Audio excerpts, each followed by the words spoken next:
السلام علیکم ورحمۃ اللہ وبرکاتہ.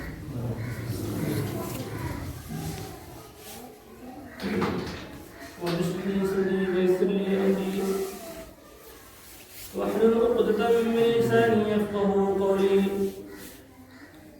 رب اشرح لي صدري ويسر لي امري واحلل عقدة من لساني يفقهوا قولي.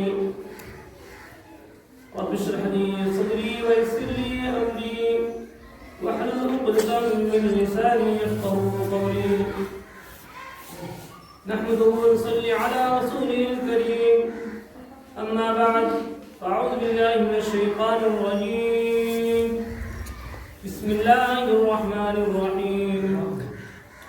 أينما تكونوا يدرككم الموت ولو كنتم في بروج مشيدة. صدق اللہ العظیم. میرے دوستو، نوجوان طلبا، میرے باہر سے آئے ہوئے مہمانان کرام، ابھی ہم لوگ جس مقصد سے اس مجلس میں بیٹھے ہیں، اللہ تعالیٰ اس علماء کی مغفرت فرمائے. اللہ ان کے ورثاء، ان کے خاندان، ان کے چاہنے والے تمام کو صبر جمیل عطا فرمائے. ابھی پھوپھا حاجی صاحب موت کے بارے میں کچھ کہہ رہے تھے. ہمارے بابو نعمت اللہ صاحب بھی موت کے بارے میں آپ سب کو سنائے. یہ کنفرم ہے، کسی چیز کو نہ ہونے کا شک ہے، کسی چیز کو نہ ہونے کا شک ہے. مثلا آپ نے پیڑ لگایا، اس میں پھل ہونے نہ ہونے کا شک ہے. کوئی اور کام کیا، ہونے نہ ہونے کا شک ہے. مگر موت وہ ایسی چیز ہے جس کو نہ ہونے کا شک بالکل ہی نہیں، کہیں سے گنجائش ہی نہیں.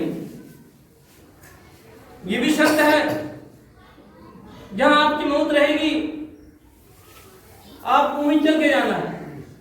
ایسا نہیں ہے کہ موت کا فرشتہ آپ کو ڈھونڈتے پھرے گا، اس گھر اس گھر، اس دروازے اس دروازے. ایسا نہیں ہے. جہاں آپ کی موت رہے گی وہاں آپ کو خود چل کے آنا ہے. ایک مرتبہ حضرت موسیٰ علیہ السلام کے مجلس میں کچھ لوگ بیٹھے ہوئے تھے. ملک الموت جیسے بار بار گھوم کے دیکھ رہے تھے. ایک صاحب کو شک ہوا، اس نے حضرت سلیمان سے پوچھا، میرے نبی آپ تو سب کی دل کی یعنی سب کی آواز کو سنتے ہیں، سب کی باتوں کو جانتے ہیں، سب کی آواز کو پہچانتے ہیں، آخر یہ کیا ماجرا ہے؟ وہ کون شخص تھا جسے مجھے بار بار گھوم کے دیکھ رہا تھا؟ اس نے بتایا کہ وہ یہ موت کا فرشتہ ہے. یہ سننا تھا. وہ پریشان ہو گئے، کہیں ایسا تو نہیں ہے کہ میری باری ہے، کہ ایسا تو نہیں ہے مجھے تلاش کر رہا ہے، مجھے کیوں دیکھ رہا تھا؟ مجلس میں اتنے سارے لوگ ہیں، کسی کو نہ دیکھ کر کہ مجھے دیکھنا. تو اس نے عرض کیا سلیمان سے. حضرت سلیمان علیہ السلام سمجھ گئے، کیا معلوم؟ اس نے کہا کہ مجھے یہاں سے جتنی جلدی ہو سکے ہوا کو حکم دیجیے، مجھے کسی اور ملک میں بھیج دیجیے. گویا کہ اس نے ہوا کو حکم دیا، جاؤ اس کو ہندوستان میں جلدی پھینک کے آؤ، ہندوستان میں بنا شہر میں اس کو رکھ کے آؤ. ہوا کو حکم دیا، وہ پہنچ گیا، اور اس کو پہنچنے سے پہلے جو ہے ملک الموت وہاں بیٹھا ہوا تھا. اس نے کہا آؤ تیری انتظار کر رہا تھا، آؤ تیری انتظار کر رہا تھا، میں تیرے انتظار میں بیٹھا ہوا تھا. وہ آتی اس کے روکب سے کر لیا اور یہ خبر پھیل گئی، سب پڑھے ان للہ و انا الیہ راجعون. تو جب ان سے لوٹے تو پھر حضرت سلیمان علیہ السلام سے ملاقات ہوئی. حضرت سلیمان نے اس موت کو فرشتہ کو بلایا اور کہا کہ تم کل ادھر سے گزر رہے تھے، کیا واقعہ تھا تم بار بار دیکھ رہے تھے؟ حضرت وہ شخص جو فنا بیٹھا ہوا تھا، میں اس لیے دیکھ رہا تھا کہ اللہ نے مجھے حکم دیا کہ جاؤ اس کو فنا شہر فنا ملک سے رکب سے کر کے لے کے آؤ. اور میں بار بار دیکھ رہا تھا وہ تو یہاں آپ کے پاس بیٹھا ہوا ہے، ہندوستان جانا ہے، اس کو بتاؤ اس کے پاس وقت نہیں ہے اور یہاں بیٹھا ہوا ہے. کہیں ایسا تو نہیں کہ مجھ سے غلطی ہو رہی ہے، کہیں ایسا تو نہیں کہ میری خطائیں میری نگاہیں غلط کر رہی ہیں، میں غلط انسان کو دیکھ رہا ہوں، کہیں ایسا تو نہیں کہ کوئی اور ہوا ہے. مگر مجھے حکم تو اس کے نام پہ ہے، مجھے حکم تو اس کے اوپر ہے. یہ یہاں کیسے بیٹھا ہوا ہے؟ میں اس لیے دیکھ رہا تھا. تو اس لیے کہا کہ اللہ نے جس کی جہاں موت ہوگی اس مٹی میں، یہ اللہ نے لکھ چکا ہے. इस मिट्टी में आपकी मौत लिखी हुई है, दोबारा इसको टलने वाला नहीं है क़यामत तक, बल्कि आपकी मौत वहां होकर रहेगी और आपको चले जाना।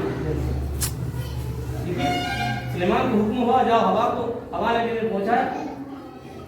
तो इसलिए मेरे दोस्तों बुजुर्गों, ये हर वक्त हर इंसान को ये गुमान कभी नहीं होना चाहिए कि मैं जवान हूं, मैं बच्चा हूं, मेरे पास वक्त अभी बाकी है। बाकी नहीं दोस्तों बुजुर्गों, बल्कि हर लम्हा में हर वक्त आप अल्लाह से डरे और अल्लाह से इस्तग़फ़ार करें। अल्लाह की जो आपकी नियामतें दी हुई है उस नियामतों को पहचाने, जिस तरीके से कुरान करीम के अंदर में कहा है, या अय्युहल इंसान मा गर्रका बिरब्बिल करीम, ऐ इंसानों तुझे किस चीज ने रोका, तेरे ऊपर किसने जुल्म किया, अल्लज़ी खलक़का फसव्वाका फअदलक, मैंने तुझको बनाया, तू अपने शक्ल को शीशे में देख, कितना सुंदर कितना अच्छा तुझे मैंने बनाया, मेरे ऊपर तुझे कितना अच्छा भलाई किया।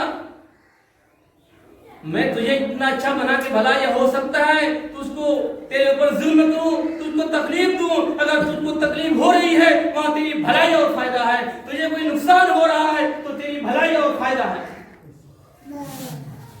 जरा मैं कहीं पे सिकंजा कस रहा हूं तो सोचो कि तेरी की भलाई है, तुझको अच्छा काम करने की ताकीद करता हूं तो समझो तेरे ऊपर भलाई है, तेरा फायदा है। मगर आज हम थोड़ी सी अल्लाह की पकड़ हो जाती है तो अल्लाह को हम फौरन भूल जाते हैं और समझते हैं कि अल्लाह की ओर मैंने जो किया था, नमाजें पढ़ी थी, ज़कात दिया था, हज किया था, किसी के तकलीफ में काम आया था, उसके ऊपर एहसान किया था, फिर अल्लाह ने मुझे तकलीफ में क्यों दिया। मेरे दोस्त बुजुर्गों, ये कलमा अच्छी बात नहीं है, ये बोलना अच्छी बात नहीं है, ये अल्फाज अच्छा नहीं है, बल्कि हमको चाहिए कि अल्लाह को शुक्र अदा करें। ऐ अल्लाह तू मेरे इस देने पे खुश है तो मैं भी राजी हूँ, ऐ अल्लाह तू इसको लेने पे राजी और खुश है तो मैं भी राजी हूँ। हर हाल में अल्लाह का शुक्र अदा करें, अल्लाह को खुश है, हर वक्त अल्लाह से खुश है।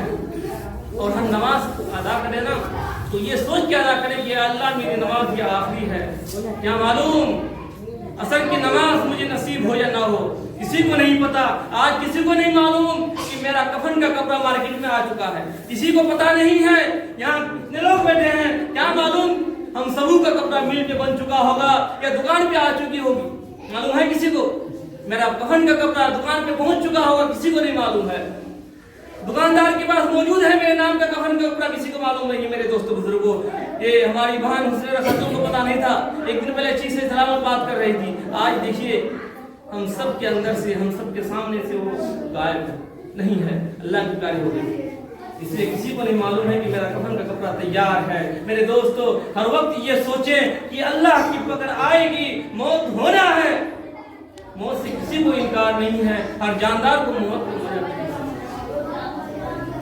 तकरीर सुनने से कोई फायदा नहीं, सुनते खूब है बल्कि अमल हम लोग नहीं करते हैं। एक कान से सुन लेते हैं और दूसरे से निकाल लेते हैं। मेरे दोस्तों बुजुर्गों, जो सुने उस पे अमल करें, उस पे अमल करें, कोशिश करें। आज मेरे नौजवान नमाज के लिए कहा जाए तो इस चीज में वो बेखौफ है कि मैं जवान हूं, मैं जवान हूं, मेरी जवानी बरकरार है, मेरे पाँव में ताकत मौजूद है, मेरे हाथों में ताकत मौजूद है, हमारी आंखों की बिनाई में ताकत मौजूद है, मेरे जुबान के अंदर मेरी ताकत मौजूद है। अभी मैं नहीं मरने वाला हूँ, जब मरने वाला रहूंगा, जब बूढ़ा हो जाऊंगा तब तौबा कर लूंगा, जब अल्लाह को मना लूंगा, नमाज खूब पढ़ूंगा, तौबा इस्तग़फ़ार खूब कर लूंगा। ऐसा कुछ नहीं है मेरे दोस्तों। नौजवानों, तू जवानी में इबादत कर लो, तेरी जवानी की इबादत अल्लाह को बहुत पसंद है,